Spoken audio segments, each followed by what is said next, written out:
When we picture ancient law, we often jump to the big stuff, the philosophy, the dramatic trials.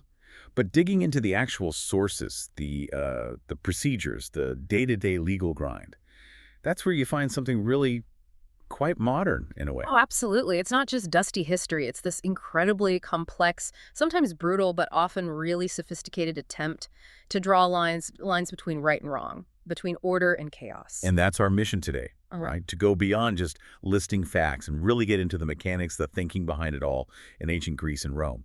How did they decide who deserved punishment, who got a pass? Exactly. And crucially, how did the law reflect who even counted as a person with full rights versus, well, property?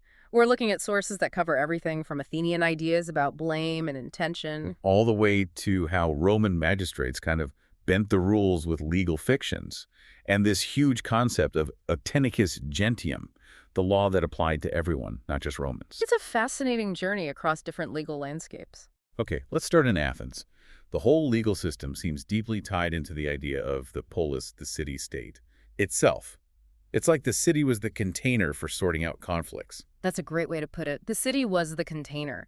Before the established legal institutions, disputes, especially violent ones, were often handled within the family, the oikos, and that could lead to endless cycles of revenge. Like in the tragedies. Precisely. Think of Aeschylus's Oresteia. It's all about this devastating cycle of kin-killing, private vengeance, tearing the family apart. The only way that cycle gets broken is when the conflict is brought out of the private sphere and into the public institutions of the polis. So establishing that homicide court in Athens, the one Athena supposedly set up, that wasn't just politics. It was a fundamental shift in how society dealt with its worst problems. It was a massive societal commitment, replacing personal feuds, or at least channeling them, into a structured public process. And doing that meant they really had to refine how they talked about morality, didn't they? We struggle sometimes with their terms, like dikaios for just or sriven for prudent.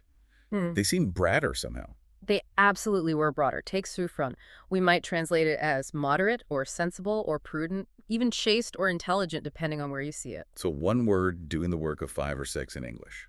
Kind of, yeah. It suggests the Greeks saw a common thread, maybe a kind of inner balance or sound judgment running through all those qualities. Where we tend to separate virtues out, they were maybe looking for a more unified idea of good conduct.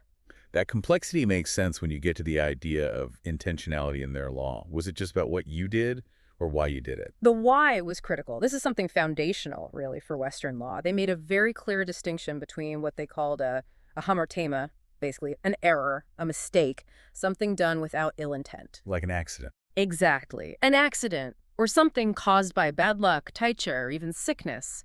That was seen as forgivable. But then you have the adikama, the wrongful act, done deliberately. And that was punishable. That was punishable because it involved conscious intent to do harm. You see this in writers like Thucydides, deliberate acts are wrong, involuntary ones aren't necessarily blameworthy in the same way.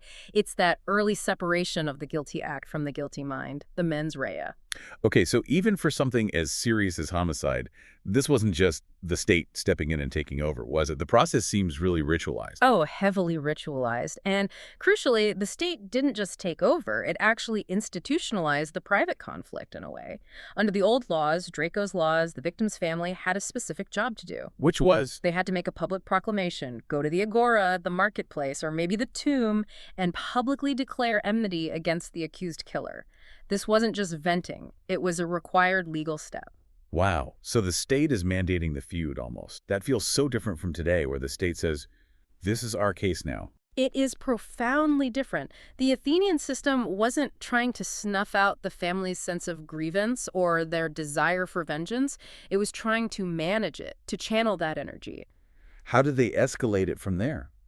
Well, after the family's proclamation, the Basilius, the archon, the magistrate in charge of the homicide courts, would issue a second public proclamation. This basically validated the family's accusation and formally brought the dispute under the city's oversight. So it makes it public, makes it official, but doesn't take away the family's stake in it. Exactly. It keeps the peace by managing the process, but it respects that deep cultural impulse for the kin to be involved in seeking justice for their own.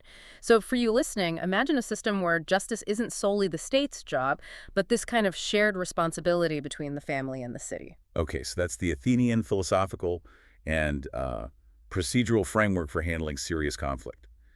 Let's shift gears a bit and look at the mechanics of proof and procedure, starting with Rome. And this concept of the judicial oath sounds incredibly powerful. It was astonishingly powerful. Throughout the Roman period, the judicial oath was a potential game changer in court. If one side offered an oath on the matter in dispute and the other side accepted and swore it, that was it. Case closed. Case closed. The person who swore the oath won the case right then and there, without more ado, as the Thorson put it. No need for further evidence or argument on that point. That sounds terrifyingly open to abuse. I mean, surely people just lied under oath. Oh, people definitely worried about that. Satirists like Juvenal were quite cynical about it, pointing out how effective perjurers could be. The system relied heavily on this ingrained, almost archaic fear of divine punishment for breaking an oath. A fear that maybe wasn't always strong enough in the real world? Perhaps not always, especially in a busy commercial center. But the law was built on the assumption that the oath carried immense weight, that the gods were watching. It was a gamble, in a sense, on the religious feeling, or at least the superstition of the participants. How did this work in practice, say, in a business dispute? Well, take a contract case, like a constitutum, which is basically an agreement to pay a debt you already owe. The procedure could be very specific. The plaintiff might offer, or tender, an oath just about the debt itself. Okay. If the defendant accepted that offer and swore the oath, saying, for instance, "I swear I do not owe this debt," that oath gave him a complete defense against that particular lawsuit. But there were checks, right? You couldn't just demand oaths left and right. Right. There was another layer. Before you could even get to tendering that main oath, the person initiating the process often had to swear a preliminary oath against vexatiousness, basically promising they weren't just trying to cause trouble or waste everyone's time. So a procedural hurdle. Exactly. If you skipped that step, if you didn't swear you had a genuine case before trying to make the other guy swear, your whole action could be denied by the praetor. The sheer formality shows how seriously they took the oath, even while recognizing its potential for misuse. It's fascinating, that reliance on the sworn word of a citizen, which contrasts really sharply with Athens when it came to testimony from non-citizens, specifically slaves. Back in Athens, a slave's word was basically worthless in court, Unless it was extracted under torture, misanos. Right, so here status completely overrides any idea of just listening to what someone says. Completely. A slave was legally property. Their testimony was considered inherently unreliable, tainted by their status, unless pain was used to supposedly guarantee the truth. But again, like the homicide procedure, this wasn't just random violence, was it? It was formalized. Highly formalized. Crucially, initiating torture wasn't something the court just ordered. It was based on a challenge between the two litigants. It was voluntary in that sense. Voluntary. How does that work? One party would formally challenge the other. They might say, "I demand you hand over your slave X for questioning under torture." Or they might offer up their own slave saying, "Question my slave Y under torture. I stand by their testimony." So it becomes this kind of high-stakes dare. My side can withstand the truth extracted by pain, can yours? That's exactly the dynamic. And it wasn't done in secret. Sources suggest this often happened publicly, maybe in the agora or at an arbitration hearing. It was a spectacle. And it involved paperwork? Oh, yes. It required immediate formal steps. What? Pledges were exchanged, financial guarantees or sureties were put up, and most importantly, they drew up a detailed written agreement. It had to be sealed, and it specified everything. Who would actually administer the torture, exactly what methods could be used, and crucially, what the penalty would be if the tortured slave's testimony proved one side's case. Wow. The level of detail is chilling, but it underlines that deep Athenian distrust of anyone outside the citizen body.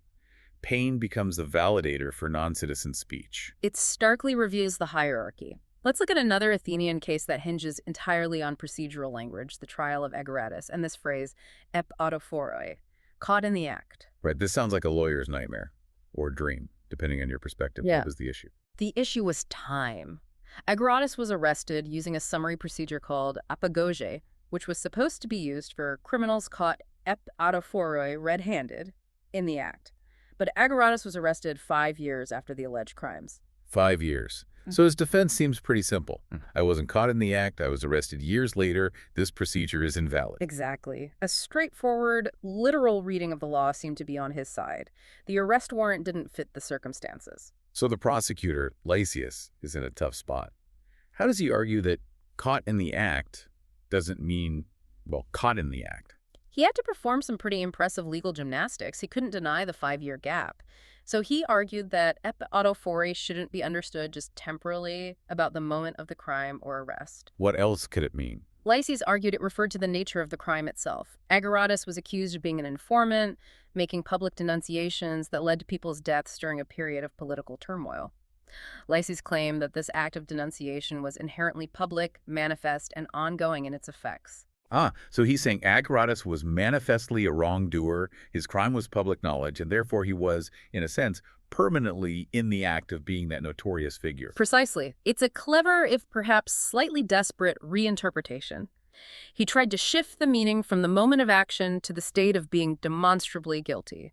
It shows just how much could hang on the interpretation of a single procedural phrase. Ageratus had the literal text, but Lysias appealed to the spirit of the law, or perhaps public outrage, arguing the procedure should still apply. A real battle over legal semantics versus maybe perceived justice. Okay, let's transition fully into the Roman world now. One of the biggest Roman legal innovations, driven purely by necessity it seems, was this idea of Equinus Gentium, the law of peoples, or law of nations. Why did Rome need this separate system alongside its own traditional civil law, the exegesis civil? Simple answer. Empire and trade.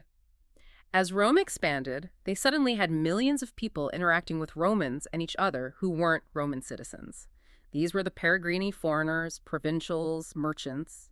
The old Roman Ictus Civil was very formal, very ritualistic, often tied to Roman religious practices, and frankly, it just didn't apply or wasn't practical for dealings with non-citizens. So they needed rules for business, for contracts, for disputes that could work for everyone, regardless of their citizenship. Exactly. Inication Gentium grew out of that practical need. It started as a collection of rules and principles that seemed to be recognized as fair and binding by, well, pretty much all peoples, gentes, in the Mediterranean world at the time. Basic ideas about fair dealing, good faith in contracts, things like that. But it wasn't just a random collection of rules, was it? The sources suggest it developed a real philosophical weight. It did. That's the really interesting part. Initially, it was just practical. But Roman jurists, especially during the Republic, people like Cicero, needed to make sense of how this practical, flexible law could exist alongside their ancient, rigid, aesmalus civil. They needed a theory. And they found it in Natural law. They argued that Anisus Gentium wasn't just convenient, it actually reflected universal principles of reason and justice that were inherent in nature itself, accessible to all human beings through reason. So it gives it a much deeper legitimacy. It's not just what works, it's what's right according to nature. Precisely. This was a huge intellectual move. It provided a rational basis for regulating interactions across different cultures and legal traditions, moving beyond purely religious or local customs. And it even laid some groundwork for later ideas about international law, law between states, operating under this umbrella of natural law. And the key figure making Roman law adapt wasn't necessarily the legislature, but the magistrate, the praetor. The praetor was incredibly important. He was the chief legal officer, and he was a major engine of legal development. He didn't usually repeal the old laws of the Econo Civil, but he found ways to work around them or update them in practice. How did he do that? Mostly through his edict, which announced the legal principles he'd apply during his year in office. He used legal fictions like treating a non-citizen as if they were a citizen for the purpose of a particular lawsuit. He used analogies, extending existing rules to new situations. He could grant new remedies or defenses.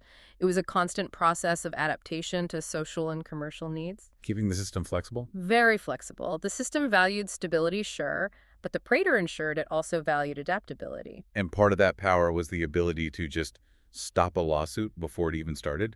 This denegatio actionis? Yes, the refusal of action. This was a really significant power. If someone came to the praetor wanting to start a lawsuit, the praetor could review the claim. If he thought it was fundamentally flawed or unfair or maybe just completely frivolous or designed purely to harass someone, He could just say no. he could just deny the action, refuse to let it proceed. This acted as a crucial filter, preventing the courts from getting bogged down in pointless or malicious cases. It kept the system focused on claims that had, at least in the praetor's view, some merit or served a useful purpose. It was very pragmatic. That pragmatism seems to clash a bit, though, with Rome's very rigid social hierarchy. Status mattered hugely in how the law was applied, didn't it? Yeah. Especially when we look at freed slaves, like the Junian Latins. That sounds like a really weird legal category. It was a weird category, a classic Roman legal compromise driven by status. Junian Latins were former slaves who hadn't been freed according to the strictest, most formal methods of the Elius Civil. So technically, under civil law, they might still be considered slaves. But they were living as free people. Yes, because the praetor intervened. The praetor's edict protected their freedom in practice. But the Lex Iunia, the law that formalized this, created this intermediate status. They were Latins, not full Roman citizens. They had freedom, they could trade, but there were catches. What was the main catch? The big one was property. While they were alive, they could acquire and manage property, their peculium. But when a Junian Latin died, their property didn't go to their own family. It reverted back to their former master, their patron, as if they had died a slave. Wow, so freedom, but with a very significant economic string attached, tied directly back to their former status. Exactly. It maintained a degree of control and economic benefit for the patron class. Legal freedom didn't automatically mean full economic independence or the ability to pass wealth down. And this kind of status-based difference wasn't just in civil law, it permeated the criminal system too. Especially with this cognitio extra ordinem procedure that became more common under the emperors. How did that work differently based on class? Cognitio extra ordinem means, roughly, inquiry outside the ordinary statutes. It was a more flexible, less formally structured way of handling criminal cases, especially in the provinces or before the emperor himself. An accuser would bring a charge. And the judge, who might be the provincial governor or the emperor, had a lot of leeway. Immense discretion. They weren't strictly bound by the letter of specific statutes in the same way the older courts were, and this is where status really kicked in. The sources suggest that for the same alleged offense, a judge might treat a high-status defendant, an honestier, relatively leniently. But for a lower status person, a humiliar. The outcome could be far harsher. The judge might interpret the act more severely, perhaps even escalating it to a charge like treason, maestas. Punishments could be much more brutal: execution, mines, crucifixion, things generally not applied to the upper classes. The procedure allowed for subjective judgment, and that judgment was often heavily influenced by the defendant's social standing. So it bypassed some of the potential fairness of fixed laws and let privilege play a bigger role. That seems to be the effect, yes. And even within civil law, certain privileges were explicitly personal and tied to status, like the rule about repaying a dowry after a divorce. Right, you mentioned that. The husband didn't necessarily have to pay it all back at once if he couldn't afford it. Exactly. If a court ordered a husband to return his wife's dowry after a divorce, he had a specific legal protection. Judgment could only be enforced against him for the amount he could actually pay without facing utter ruin. It was a kind of personal bankruptcy protection linked to the dowry debt. But it only applied to him personally. Strictly personal. The moment he died, that privilege vanished. His heir inherited the obligation to pay the full remaining dowry debt, regardless of the heir's own financial situation. The law protected the individual husband's solvency, but not his estate's. Okay, let's dive into the nitty-gritty of Roman commerce. Oh, It seems the law sometimes prioritized making the market work smoothly, even over basic ideas like, actually owning what you sell. This rule about selling something that isn't yours sounds bonkers. it does sound counterintuitive to us, doesn't it? But under Roman law, if I sold you something, say, a piece of land that actually belonged to a third party, the sale itself, the contract of sale and the delivery, could still be considered valid at first. Wait, how? If you don't own it? Because the seller's primary obligation wasn't necessarily to transfer ownership immediately, it was to deliver the thing and, crucially, to guarantee the buyer undisturbed possession. Okay, so the focus is on me, the buyer, being able to use the thing without hassle. Right. Now, if the true owner shows up later and legally reclaims the property that's called eviction, then the seller becomes liable. But the liability is for the eviction for failing to protect my possession, not necessarily for the invalidity of the original sale itself. So the deal holds unless and until the real owner makes a claim. It keeps things moving in the market, I guess. That seems to be the logic. It protects the transaction flow and the buyer's expectation of being able to use what they bought, even if the seller's title was initially faulty. The remedy comes later if possession is disturbed. Okay. Now, selling slaves must have had its own unique complications, especially regarding this peculium, the slave's personal fund. Oh, absolutely. The peculium was fascinating legally. It was property, sometimes quite substantial amounts that a slave was allowed to manage, almost like their own account. But legally, it still ultimately belonged to the master. So it's separate, but not really separate. Exactly. And the law treated it as distinct. So, when a slave was sold, the peculium did not automatically go with them to the new owner. It usually remained with the original master, the patron. Right. So what happens if, say, the slave tries to sneak some of that peculium money or property out before the sale is finalized and it ends up with the new buyer? Then you've got a legal tangle. If the slaves stole from their peculium just before being sold and the stolen goods ended up in the hands of the person who bought the slave, The original owner wants it back. right, the original owner would have to bring a specific legal action called a condictio against the purchaser to recover those stolen items. It highlights how the law had to treat the slave simultaneously as property being sold, yet also as someone capable of independent action like theft and possessing this weird, semi-separate economic entity in the peculium. Very messy. Shifting to business structures, Roman law seemed pretty clear that partnerships weren't meant to be forever. Generally, no. The sources indicate that partnerships were usually seen as temporary arrangements for specific ventures or periods. The law provided ways for partners to sue each other if someone broke the terms of the agreement or tried to dissolve the partnership wrongfully, but the underlying assumption wasn't a lifelong bond. You weren't stuck forever. Okay, that makes sense. Now let's tackle something that sounds incredibly complex. Transferring an inheritance. This cessio hereditatis. You said the timing was everything. Absolutely critical. It depends entirely on when the heir decides to cede or transfer the inheritance to someone else. There are two key moments: before acceptance and after acceptance. Acceptance. Acceptance, or editio, is the formal act where the named heir officially accepts the inheritance, taking on both the assets and the debts. Okay, so scenario one.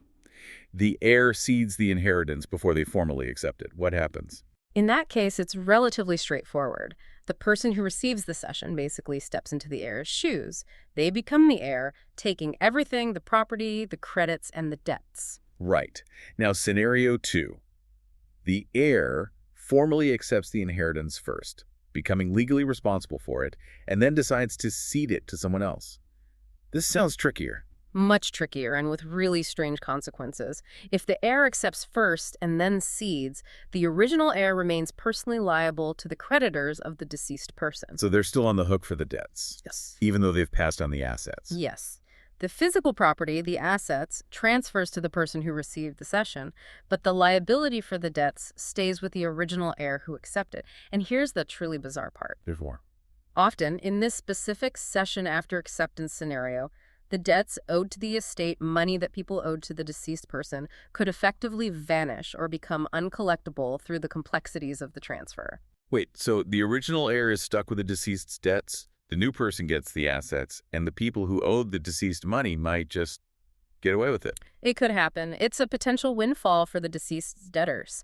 It shows how these highly formal legal procedures could sometimes create outcomes that seem completely sideways from an economic fairness perspective. Form over substance, sometimes. That sounds like a system ripe for gaming.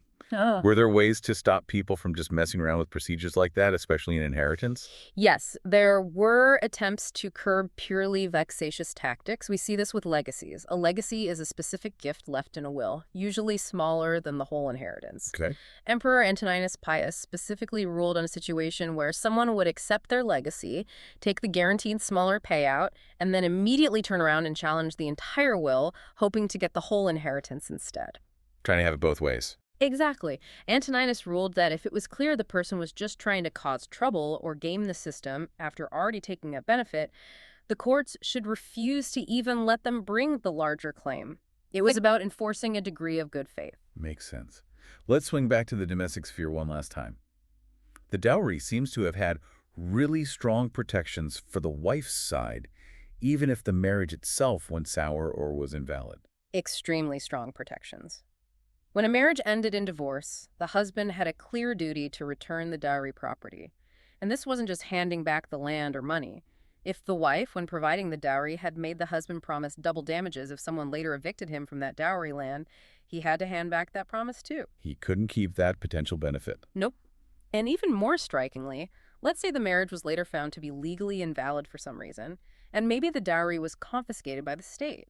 The husband still had a financial obligation to the wife or her family. He had to pay them back the value of the dowry, minus any necessary expenses he'd legitimately incurred while managing it during the marriage. So the wife's family's financial contribution was protected pretty robustly, regardless of the marriage's legal status. It seems so. It provided a significant safety net. Okay, final point on liability, and it brings us back to the power dynamics within the Roman family, the patria potestas.